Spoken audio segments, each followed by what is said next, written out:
DJ PK, and we're joined once again by Ken Pomeroy, college basketball guru of KenPom.com. Ken, good morning. Good morning. What's that intro music? It's Christmas music from Kurt Bester, who was chosen as the artist of the day. Okay, great. Well, I approve then. And that ought to fire you up. Yeah, well, that was the idea. Like, I mean, it was a little sleepy. A little bit, yeah. It's like the Masters. There's always one day or 1 week where you have the guys on from the Masters or guys on the golf show go there, and we'll have Bob Casper and Brian Taylor on, and they come in with the little piano from the Masters, and it's soothing, and I almost fall asleep in here. It's like, need something, a little pep. Let's go. I mean, I just need it personally, you guys. I don't know about your audience, but anyway, I'm ready to go. Let's start with the big headline. BYU looks really good. They've played a half dozen games against power conference teams, and they're going to play a Big 12 schedule with a bunch of ranked teams there. They play 3 of them twice. They're going to get Texas Tech twice, Arizona twice, and Utah twice. Tech and Arizona are both ranked. Where are you thinking the Cougars are going to be seated if you try to look ahead a couple of months here? Oh, I mean, the sky is almost the limit for them. I don't think a 1 seed is necessarily unrealistic, but it's unlikely. There's some really good teams at the top of college basketball this year, but after that, I mean, yeah, you could see them getting a 2 seed without any question. 2 or a 3, probably a 2. I'd almost bet on a 2 at this point. They've had the only scary thing is that sometimes they just don't show up for the first half, and saw that against UConn and against Clemson and against Delaware. Actually, was another example where they just did not show up for the first half. There's a type of team. I'm just going to throw this out there. I was thinking about this the other day. There have been teams in the past where, they have like a star that they can go to at the end of the game, and they're really confident that if it's a close game, they're going to, get points from this person, either scoring or at the free throw line. And obviously BYU kind of fits that mold with Devonsa.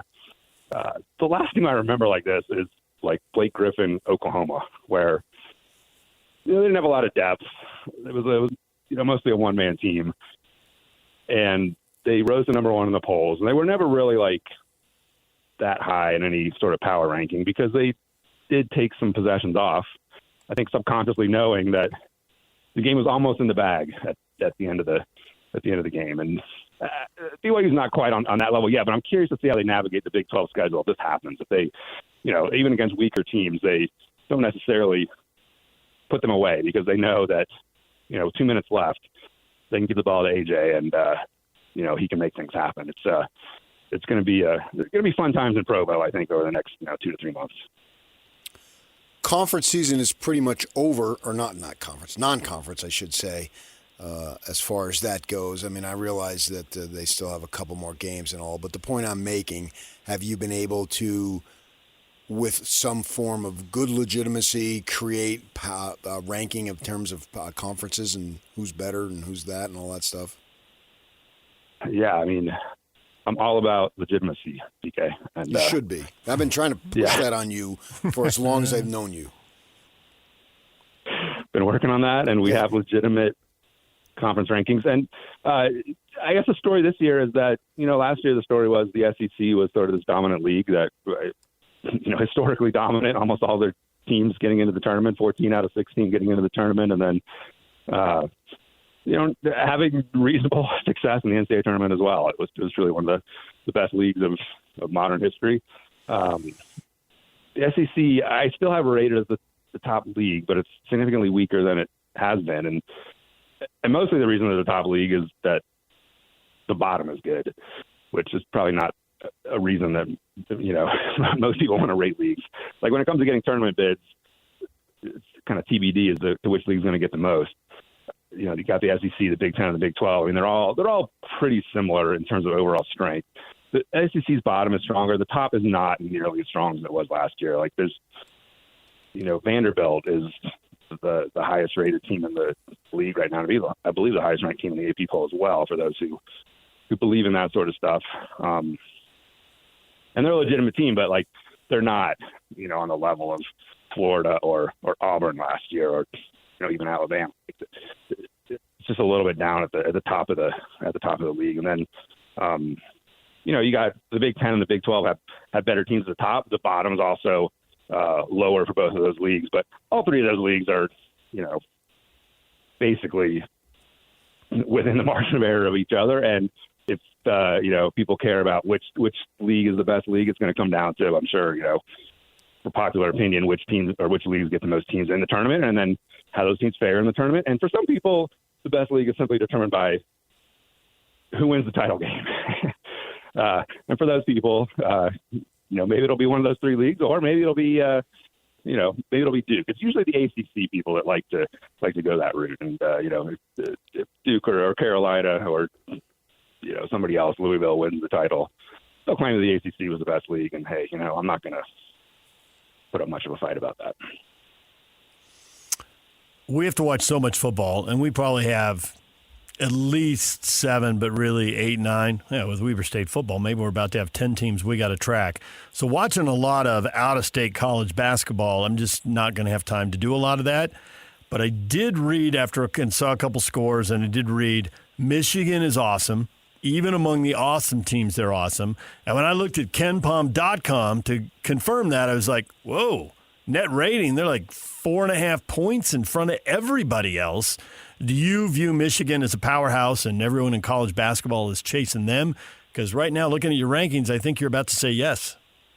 I think the best way to put it is that Michigan's peak has been better than anybody else's. I mean, Michigan's peak has been amazing. The bizarre thing about Michigan is that, the second game of the year, they play a Wake Forest team that, probably not going to be in the tournament and really should have lost that game. There's a late comeback. They went to overtime. They won the game.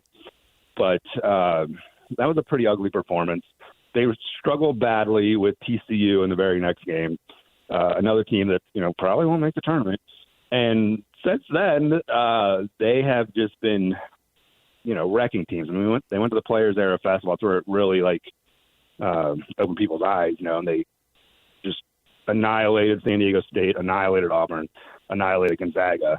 And since then, the reputation has been born that, this team is really, really good.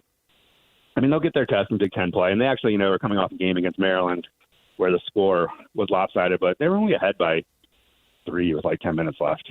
And Maryland's another team not going to make the tournament or really come close.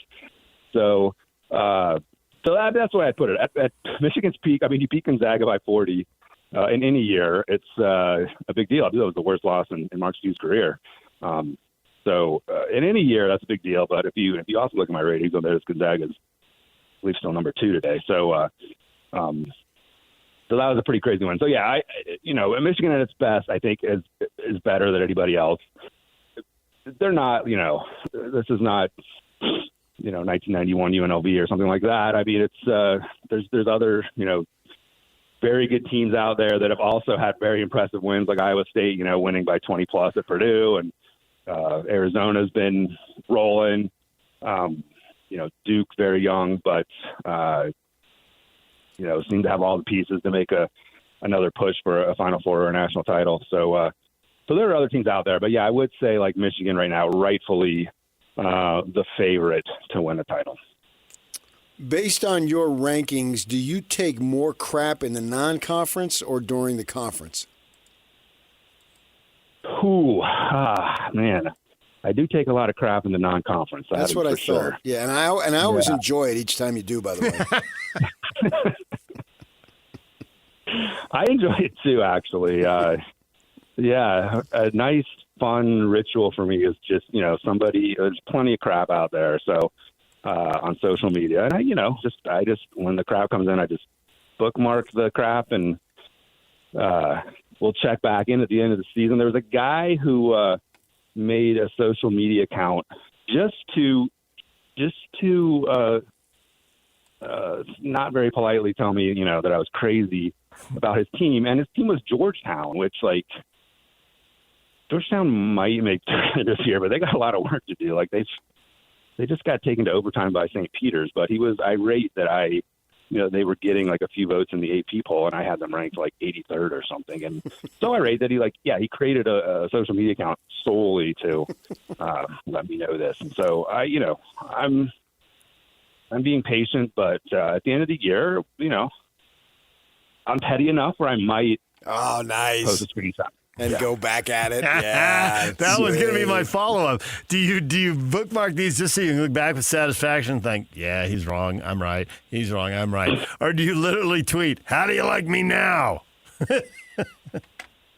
It's mostly for the purposes of like a year-end, post on Substack to, just recap all of the bad opinions about my ratings. That's mostly the purpose, which I was too lazy to do last year because the ratings actually performed really well last year, and there weren't I think people just gave up and gave me some credit. But the year before, I think there were quite a few, and I just had them all bookmarked, and it's great content at the end of the year.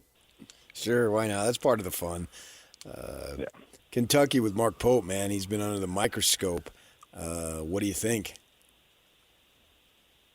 I think it's a fascinating situation. I mean, these are I love these kind of storylines in college basketball where obviously the expectations greatly exceeded reality there, and Kentucky fans are impatient. I mean, last year they were you get 1 year of like quasi patience, and right. I think Kentucky pretty much overachieved last year, but obviously the expectations were so low that they weren't really like a serious Final Four national title threat. Right. And that's kind of it in modern times. Like you get 1 year, and then if you're in Kentucky and you are not threatening to go to a Final Four, there will be immediate heat on you. And there's I don't know about rightfully, but there's immediate heat on Mark Pope in Kentucky right now because they obviously have struggled. And it's just not that they've lost to good teams. They've generally not been competitive, getting run off the floor by Gonzaga and Michigan State, and losing to Louisville. I mean, that game was more competitive. It was a road game. You kind of understand that. Louisville's pretty good this year, but you just don't, there's no star power on that team. You just don't see the path to, them meeting kind of the expectation of being a top 10 team this year. I think I would be surprised if they didn't make the tournament. Like, I think they're good enough to make the tournament and even be like a, 6, 7, 8 seed, somewhere in there. But it's a serious struggle for them. And obviously got the big game this weekend against St. John's, which, every game for them just seems like so critical. Like the Indiana game, they could just come off winning that, and everything seems like, it's okay. Like, you just look at the final score, and they, pulled away late, as they probably should. But, they were trailing like 8 or 9 at halftime. I mean, it was scary stuff. They lose that game. I mean, it's rough, and obviously the crowd is not supportive. I mean, it's an interesting situation there. I don't know what his future looks like if they end up getting, say an 8 seed or something like that. Mm-hmm. I assume he do that, but there would be questions. Yeah, they should have hired Kevin Young. I mean, yeah, you look. That's the whole thing, though. Like, if they do let him go, I mean, you remember the coaching search. It didn't go very smoothly. That was part of the reason that they ended up with Mark Pope, is that he wasn't their first choice. And obviously, without the Kentucky ties, he wouldn't have been one of their top 5 choices. But right. That's the thing. If you let him go, it's like you have to go through this whole coaching search again. And it reminds me of what Penn State had done in football. Yeah, exactly. Yeah, it's you fired James Franklin. Now what? Yeah, not only that, but you have all. In that case, you have the entire season to do the coaching search, and it's still a struggle. So Right. that's the thing in basketball. Like you can't, you don't have. If you're going to make the decision, you better have a very good idea of who you're going to pursue and whether those people are interested in taking your job. And we saw that actually a lot last year in the tournament, where guys were essentially coaching their teams that had already made deals to coach other teams, this season, just weren't public about it. But that's just the way it's got to be, because the recruiting cycle is just instantaneous now in the sport. I'm curious, when you're taking all this heat in November and December, the transfer portal is so wild now. Teams are completely remaking themselves. We just had Jared Calhoun on, 5 returning guys, 5 freshmen, 5 transfers. One of the transfers, Colby King, is playing at his 4th school in 4 years. Shouldn't there be some expectation both from you and from the audience? Like, hey, it's going to take a while to figure this out. Just don't take anything seriously 2, 4, 6 games into the season. It's too early. I mean, that is that's what I would preach to people. I think in general, if your team gets off to a hot start in the first 4 games, and you're not rated well in my ratings or whatever, it's just like, that's just the way it works. Like, you're going to, that fan base is going to be extremely impatient and demand that they be respected by all parties. But that is the fun of college basketball, is that you can, first of all, in this era, obviously you can surprise people, but also you can fake it for like 6 or 8 games. Like, you can look like a pretty good team for 6 or 8 games and actually not be that good of a team, or vice versa. I mean, you go back and look at previous seasons, and teams get off the slow starts, and then they figure it out. I mean, Houston was a team like that last year. I mean, people, I don't know how familiar they are with Houston necessarily. I'm sure they're familiar with the fact that they were in the national title game, and they didn't lose a game on the road in the Big 12 last year, which is outrageous. But early in the season, they lose a game to San Diego State, and they tumble down the AP poll, and people kind of wonder, are they just, are they going to crumble in Big 12 play? We finally have this moment where Houston, obviously in a Big 12 expansion team, is not ready for the moment, although the previous year they were very good. But and then they end up being great. And so, the premise of your question suggests, I guess, that people look at this rationally early in the season, and that's not really what fans do. And I don't expect them to. And I'm all good with it, guys. With the situation now of players coming in as freshmen, and they have a lot of hype when they come in. Last year we did it, and we've already established like the top 3 guys, and it seems like for the NBA draft, and the top 3 this year, and we'll see how it plays out. Obviously, DeBonsa, Peterson for Kansas has had the injury, hadn't been on the floor that much, and then you got Carlos's son, Cam Boozer, and so already. And I've seen all these guys play because they were on ESPN before they even get to this level. And obviously I've seen DeBonsa play in person several times already. Boozer now, I'm intrigued by him because the guy's a double-double machine here in college so far through the non-conference. And now you're starting to see knocks on him. Oh, well, he can't do this. He's undersized, blah, blah, blah, whatever it might be. What do you think of him? Yeah, I love him. I mean, I love the type of player who's not overly athletic. I mean, kind of a below the rim big, but right. That's the number one knock against him. Yeah, and rightfully so. I mean, those kind of things do matter when you end up playing in the best basketball league in the world. But he's just so phenomenally skilled, and he's not like slow or anything. Like I think his feet are like reasonably quick. His reaction time is really good. So he makes up for some of those. He makes up for the below the rim stuff in some ways. Like that, obviously, that will be the question. When teams when these guys go through the draft process, for number one, I mean, you see certainly the athleticism from Devonsa and what he can do. Right. And to a lesser extent, Darren Peterson. I mean, Peterson just looks so smooth out there, even though, as you mentioned, he has had the injury. But when he's been on the floor, even at 75%, he still looks really good.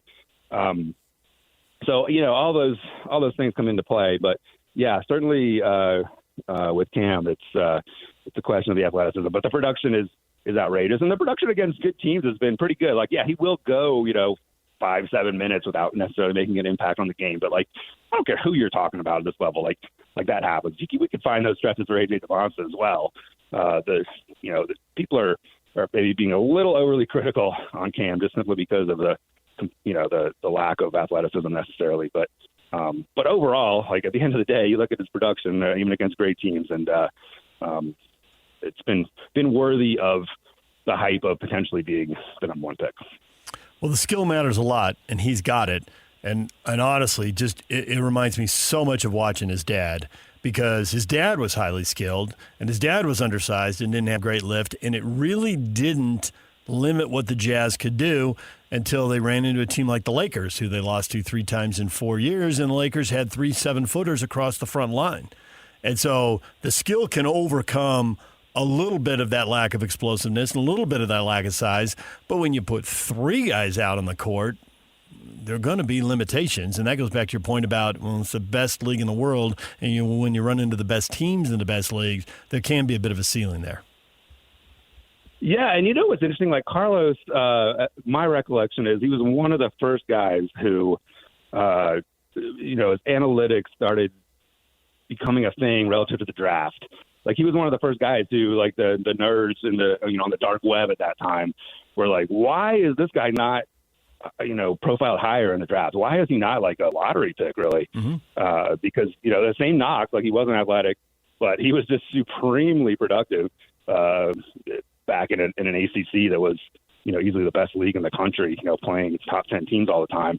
It's obviously, yeah, this guy he doesn't meet the athletic profile of an NBA player, but production-wise, against really good competition, he's outstanding, obviously very skilled, and ultimately that was a win for the nerds on the dark web.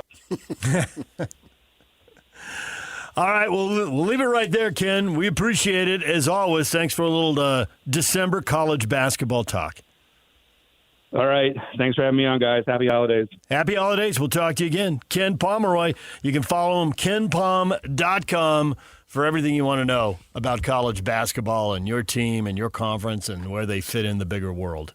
And he'll keep getting that dialed in as they play more games.